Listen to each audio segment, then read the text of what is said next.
New Year's Eve, a man on an empty road who shouldn't exist. The video features 3 chilling, true horror stories centered around New Year's Eve, focusing on themes of isolation, the unexplained, and sudden, life-threatening encounters. Here is a similar story written in that style. The Midnight Hitchhiker. It was New Year's Eve about 3 years ago. I was driving back from my parents' place in rural Pennsylvania to my apartment in the city. It was just after 1 a.m., and the back roads were completely desolate. A light freezing rain had started to fall, turning the asphalt into a black mirror. I was cruising at about 40 miles per hour when my headlights caught something reflecting on the shoulder. As I got closer, I saw a man standing perfectly still. He wasn't wearing a coat, just a thin white dress shirt and slacks, which was insane given it was 25 degrees out. He had his thumb out, but he wasn't looking at me. He was staring straight ahead into the woods. Against my better judgment, I slowed down. I figured if I didn't pick him up, he'd literally freeze to death. I pulled over about 20 yards ahead of him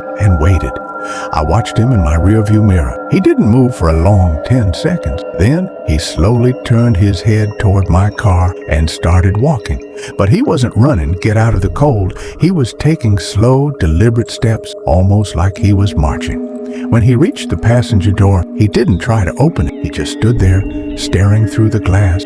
His face was completely pale, and his eyes were wide, like he was in a state of permanent shock. "Need a lift?" I asked, leaning over to crack the window. He didn't say a word. He just pointed at the dashboard clock. It was exactly 1:11 a.m. Then he leaned closer to the glass and whispered something I couldn't hear. When I asked him to repeat it, he suddenly slammed his forehead against the window. The sound was like a gunshot. Terrified, I floored it. I didn't even look back until I reached a gas station 5 miles down the road. When I finally got out to check the car, I felt the blood drain from my face.